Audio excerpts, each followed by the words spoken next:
United States keeps making OPEC and Russia cry because their production cuts aren't working. Here's what's supposed to happen. So a lot of people have asked me to comment on this video.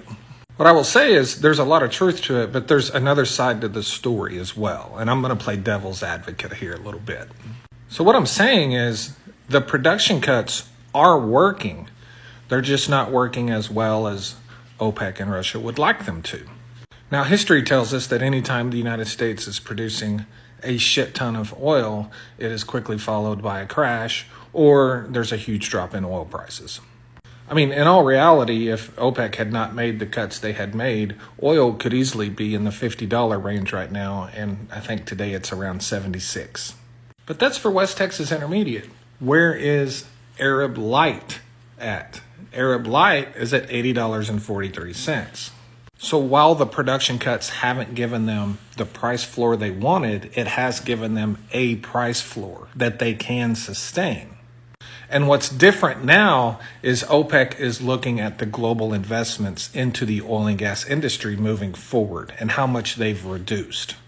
In recent months, a lot of experts and analysts have said that they expect OPEC to flood the market, and I have disagreed with them, which I often do.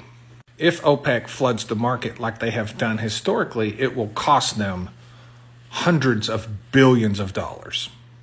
I think they're looking at years of underinvestment into the industry, and I think they are seeing the same thing that I am seeing, and that is that globally we are going to move into a long-term period where the market is undersupplied next year. That is going to happen, and they know that's going to happen.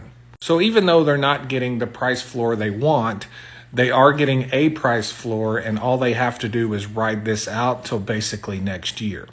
They are seeing that U.S. production for 2024 is going to remain flat. That is, it's not going to keep increasing. And I think U.S. producers know as well, historically, that OPEC has flooded the market when we get to these times where we're producing record amounts of oil. And that probably has a lot to do with production being flat in 2024.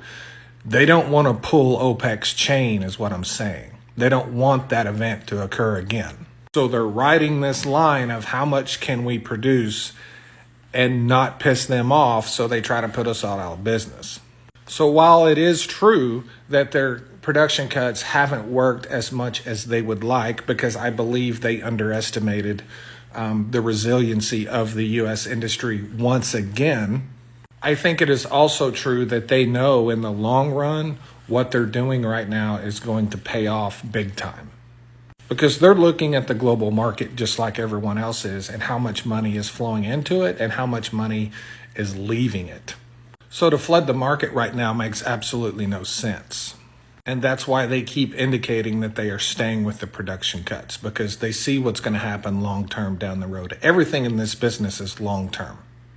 Nothing short term matters in any way, shape, or form. It's all long term. And I'll finish by saying that Gio Hussar, I think that's how he pronounces it, he makes really good fact-based content. And there's, I don't need to be tagged by 1,000 people in every video he makes for me to confirm what he's saying is correct. I've never really disagreed with a lot that he's said. He's pretty good with his content. But it is good to offer another point of view based on his content and like I just did, and offer a bigger picture and maybe shine some light on what OPEC is thinking in the moment.